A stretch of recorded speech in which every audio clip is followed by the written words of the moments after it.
Hey, happy Thursday, everyone. I'm Rebekah Mosley, co-founder of laughingplace.com, and welcome to this week's discussion of the headlines from the world of Star Wars with our site's editorial director of Star Wars content and Who's the Boss podcast host, Mike Celestino. Hi. Hey, Mike. I'm excited.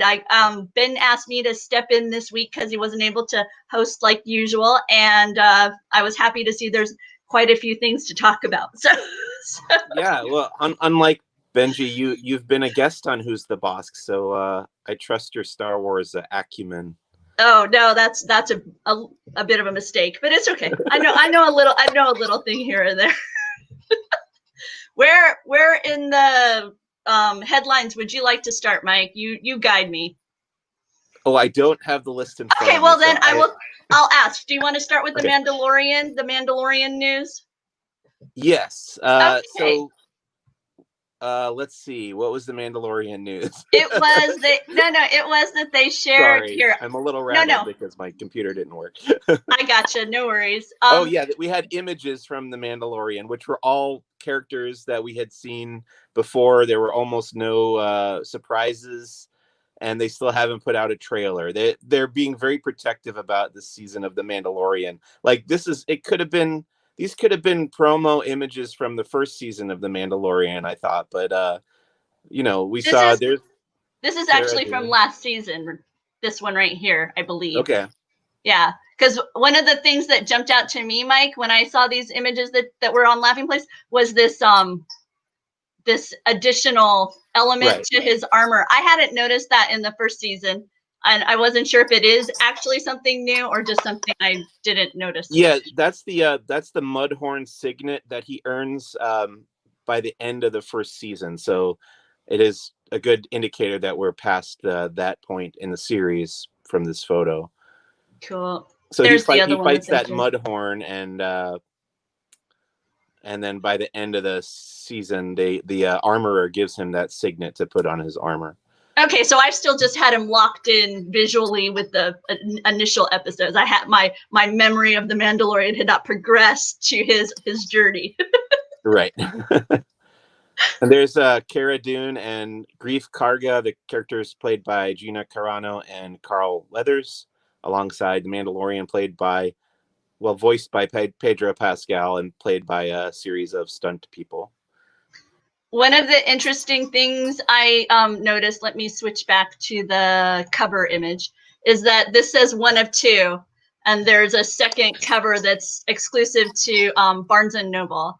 So if you're passionate about collecting cover variants, then that would be where you would need to take your qubits and your. Oh no, qubits aren't Star Wars, are they? I'm using other genre. As I'm entering my 40s, I have to stop being passionate about collecting so many things, because I do have several boxes of magazines with Star Wars covers in my closet, and every time I come across that, I'm becoming Kirsten Dunst in the Fargo TV series. Like I'm a hoarder. I have to get rid of all this stuff, so I can't keep buying magazines just because the Star Wars on the cover. But they do look neat. I can remember the days of traveling to various stores to try and get the cover variants for popular entertainment magazines. Oh yeah. Yeah. And then also we've got quite a bit of Mandalorian news. We've got little gadgets to scare off the spookies at night. Right. So if you go to the Laughing Place YouTube channel and search for Jasco Nightlights, you'll see I did a review probably 4 or 5 months ago, maybe, of the Jasco Star Wars Nightlights. And those were Darth Vader, BB-8, and the Death Star. And they were all really cool. We liked them quite a bit. And then now they're putting out Mandalorian-themed nightlights with the child, aka Baby Yoda, there. And there's one that's the Mandalorian's helmet, and I think a couple others. But yeah, I'm excited for these. They're actually sending these to me to review, so we're gonna do another video. That one projects that image on the wall. The one that I have now from earlier this year projects an image of Darth Vader with some stormtroopers and stuff, but now we're going to get the child there drinking his soup. So we that'll be used to fun. have when our son was a toddler, he had one of these projections, but it was SpongeBob. So it was like a little SpongeBob face on the ceiling that he could look up at night. That's cool. Oh yeah, So, here's another one with the Mandalorian and the child.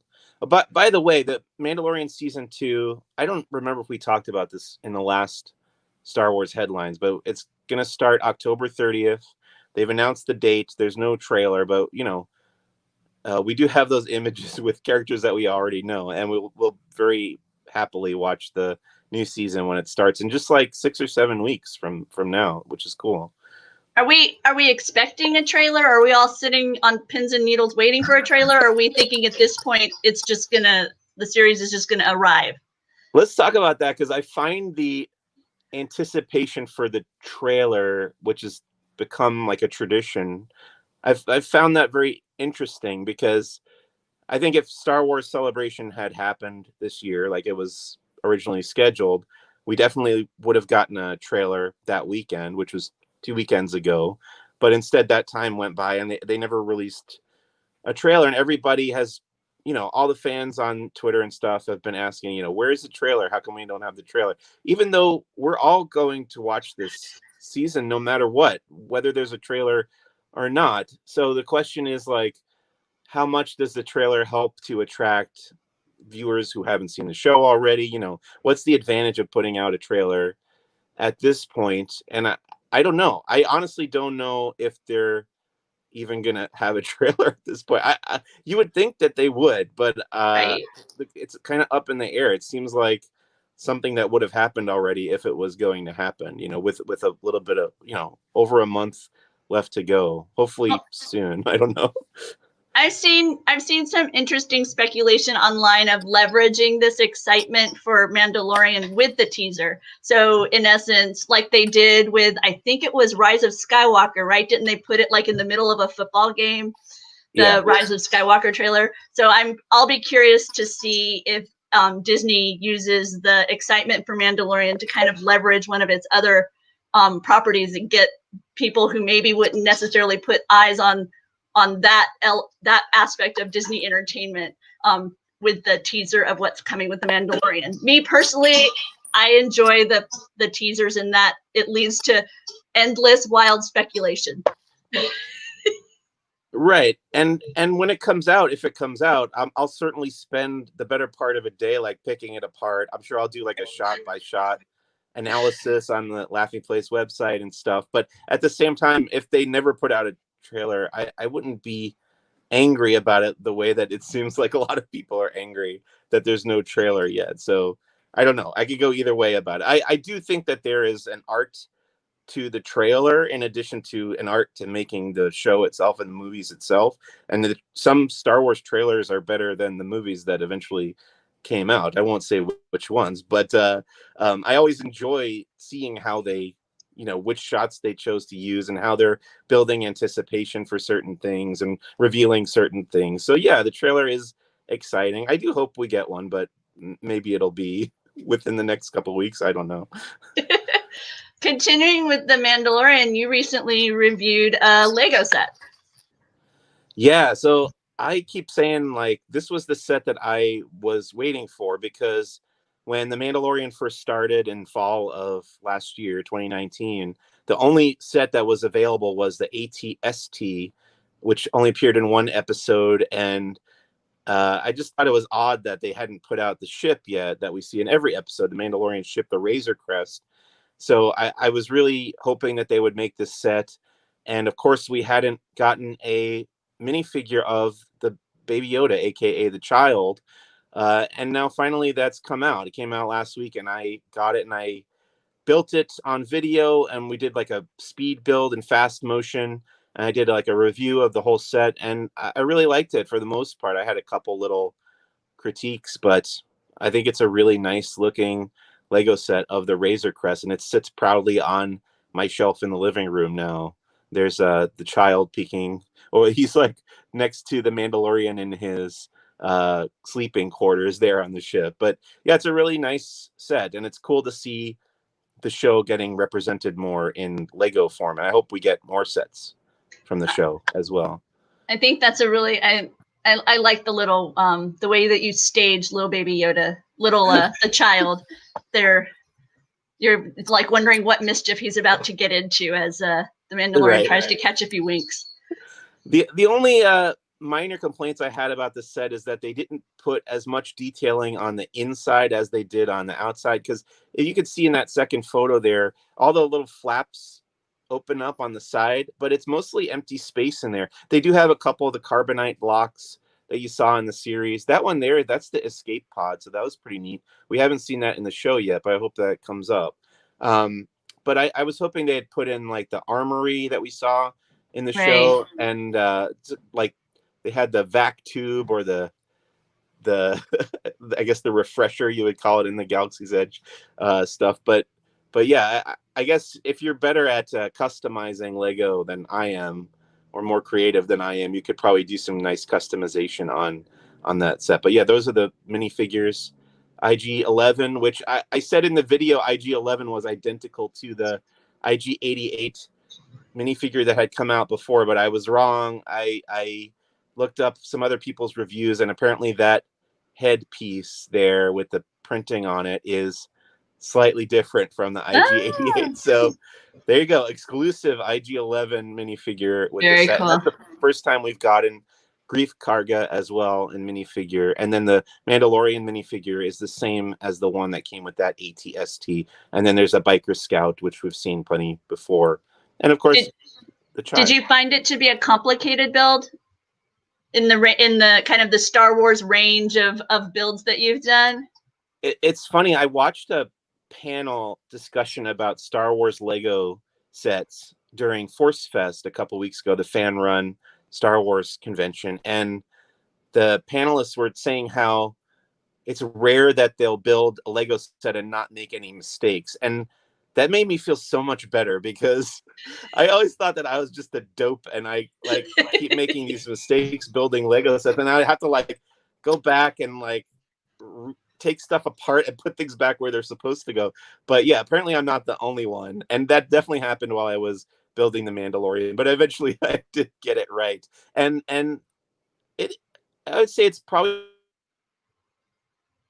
Did I lose Mike? Am I still talking? Can you still hear me? Yeah, you paused for a moment. Rebekah. I think I may have lost you, Mike. Oh, wait, you're back now. I see you. You got me? Can you hear me? Yep, I've got you, and you look beautiful. I can hear you and everything. Are you there? Can you hear me? I'm thinking he can't hear me, Juby. I think you're right, Rebekah. Well, hopefully he'll get back here. It's a shame because we can see him and he looks great, but he can't hear us. So he'll be back, I'm sure. Well, I was just gonna mention that we had watched our own Ben build the ITS Lego set that came out just a couple of weeks ago, and he also at one point ended up having to backtrack a few spots and then come back. And I want to say that I ran into a similar problem when I built Vader's castle a year or so ago. I remember that. So, yeah. My favorite part, I'm watching this and listening to it. I'm not on it, but my favorite part so far is someone out-nerding Mike by noticing that some of the markings on one of the heads of a minifigure had changed that he thought was identical. So right, that was hilarious. Mike's back. Let's see if he's here. How's it going, Mike? Hey, sorry, I moved closer to my router here, and I also now have Legos behind me. So very nice. I'm gonna bow back out. So I was just sharing the tale of our own Ben when he was building the ITS. He did a similar rebuild where wait, this piece isn't quite the way I need. You back up about 3 spots and then rebuild. So yeah. Yeah, but as you can see here, I finally got it together correctly, and it's a pretty interesting build. I'd say it's like a moderate level build, and it wasn't too repetitive. Sometimes some of these Lego builds can be kind of repetitive, but the only part that I thought was a little repetitive was doing these engines here, because you got to make all these little like protrusions that stick out of the engines, and those are all exactly the same. But yeah, otherwise I really enjoyed it. I put it next to the Sandcrawler here because it reminded me of that episode where he fights all the Jawas. Oh, And then very I got nice. I don't know. I don't usually like putting like different scale stuff next to each other, but right now I have the Mandalorian Black Series figure next to the Lego set. But that's just me being a huge dork. So we can move on. Well, now speaking of the Black Series, they announced a few new figures are coming to their Black Series, and I guess it's a gaming focus for these figures. Yeah, that's a great transition. Yeah, thank you. These are called Gaming Greats in the Star Wars Black Series, and this character is called Revan, who was, boy, I guess I can spoil this now.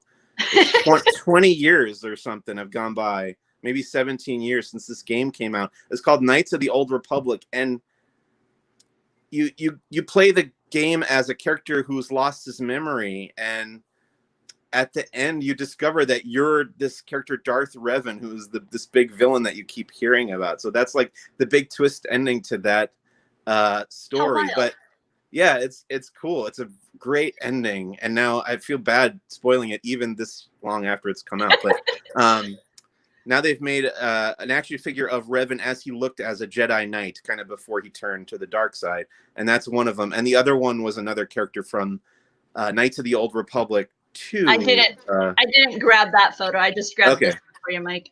That's cool. And that one was called Darth something or other. I can't remember, but it's you could go and look at laughyplace.com. It's the Gaming Greats, and those are both going to be GameStop exclusive, and they're available for pre-order right now. Darth Nihilus, it just came to me. Oh, very good. There you go. I didn't have it pulled up.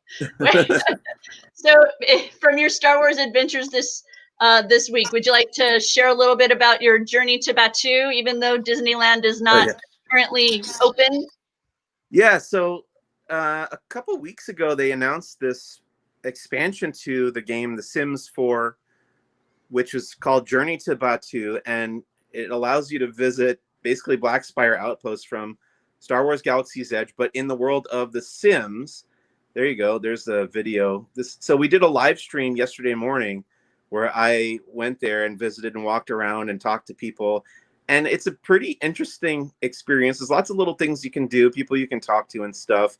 I still am having some trouble like getting the hang of how to exist and interact with the Sims world. So that interface I'm still catching up on. But otherwise, they did a pretty good job of like replicating the layout of Black Spire Outpost. There are some things that are like slightly different, but for the most part, it's pretty true to the land. It's divided into 3 sections, and there's some familiar characters you can meet, like Hondo, Onaka, and Vi Marati. I haven't gotten to the point where I've seen Kylo Ren or Rey yet, but I know that they're in the game, and I know that it's one of those things where you kind of have to commit some time to building up your stats and just accomplishing all these tasks before you can really get into the meat of the game. There's me talking with Vi Marati and another Resistance member, but it's pretty interesting. I still don't quite get The Sims, but I'm going to play it some more and see how far I can get and if I can unlock some more stuff. I couldn't figure out, like, I was supposed to buy a lightsaber, but I didn't have any credits, so I got to earn credits and stuff. So yeah, it's pretty in-depth, but it's only $20 for the expansion, which is not bad. I was gonna say, and it's themed within the world of Sims, right? In that you're supposed to be vacationing, and then this is the vacation experience that you're taking.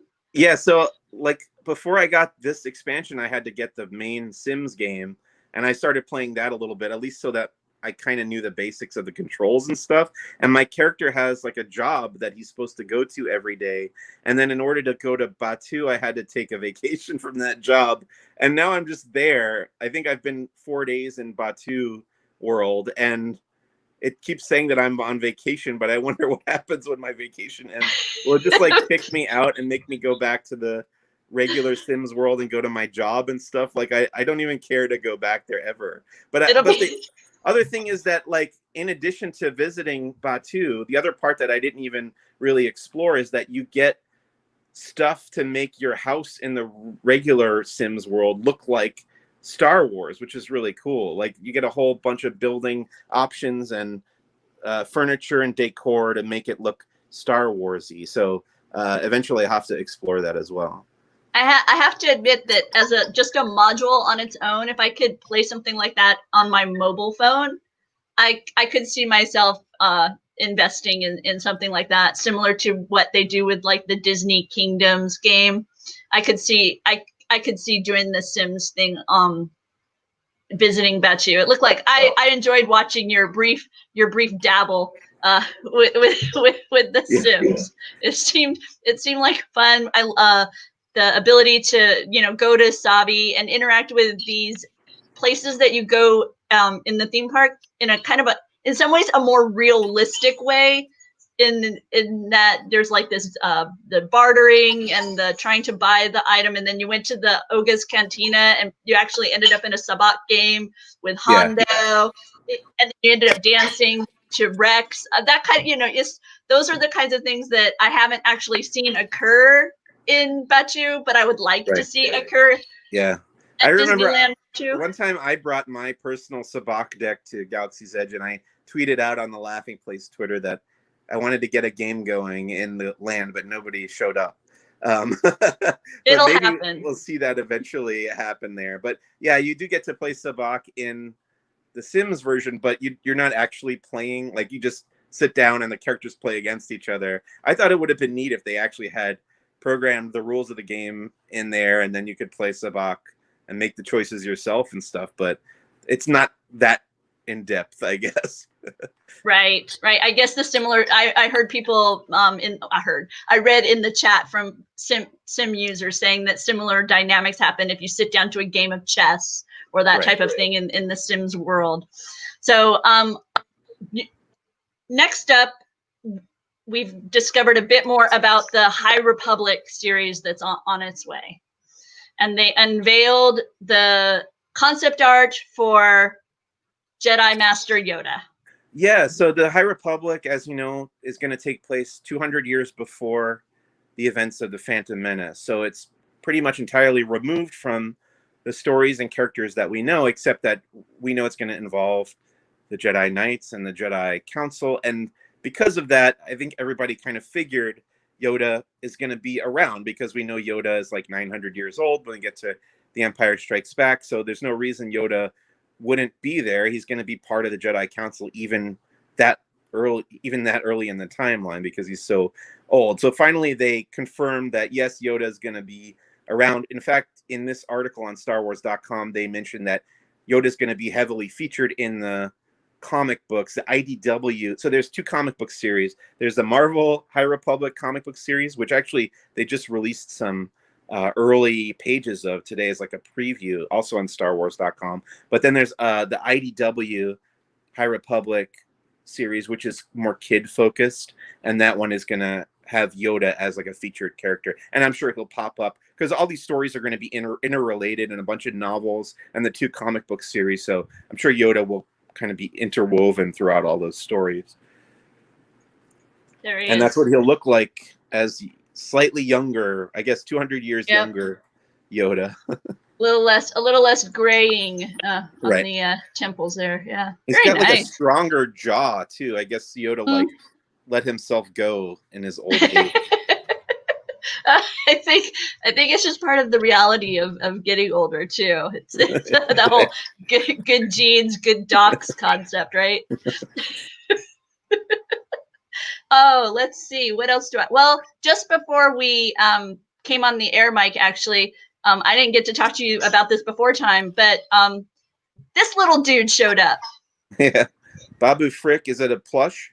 It is. It's a kind of it's got some like more sculpted facial features, but then he's soft and cuddly in other areas. So yeah, but he's coming to Target right now for pre-order. Okay, cool. So arrive in October.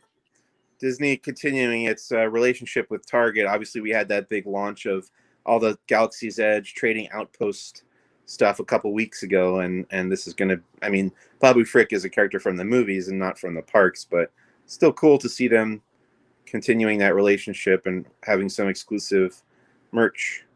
Yeah, I'm excited. I thought he was adorable, and so I'm very happy to see him coming to life in a toy form. So that was big, exciting news for me. So that's why I popped it in there for you.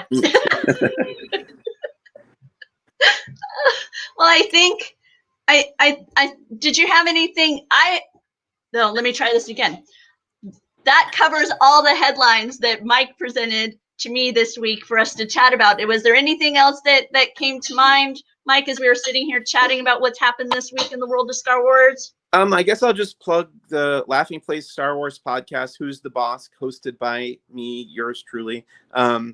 This week, there's a discussion of the new Thrawn novel, which is called Star Wars Thrawn, Ascendancy, Chaos Rising, and I invited my very longtime friend, Christian Brennan, who's another mutual fan of Grand Admiral Thrawn and the author Timothy Zahn. And we have a nice hour-long discussion about his Star Wars fandom and then the new novel and what Thrawn meant to us kind of growing up. Yeah, there we go. There's the image of the podcast. But yeah, you can go and listen to that now. Who's the Boss Pod on Twitter? And then it's also posted on laughingplace.com. Cool. Yay. Thank you, Mike. Otherwise, it's just waiting for that Mandalorian trailer to drop. Then that'll give us a lot of news. Right. Yeah, exactly. I'm honestly on pins and needles for it. I'm excited to see kind of how, because just the logo itself that they unveiled has a different feel to it than what they moved on from the orange, which right now in Northern California, I'm really done with orange. So I'm happy for this nice, beautiful blue, which is how I hope our skies will look soon. Yeah, well, you can, I mean, we're not too far off if you want to look. I don't know if it's going to come across out the window here, but we're pretty orange as well in Southern California. It's not the deep pumpkin orange that we had yesterday up here in Northern California. Today it's a bit more of a watercolor orange than acrylic orange. So let's hear you. But also wanted to remind everybody that tonight at 7:30 p.m. right here on the Laughing Place YouTube channel, you'll find our team discussing the movie Wolverine. That's our movie club film for this evening. So I guess until next week, Mike, have a good week. And thanks everybody for joining us for this discussion. Thank you. Bye. I'm trying to find the button. How about that? There you go. I think I found it.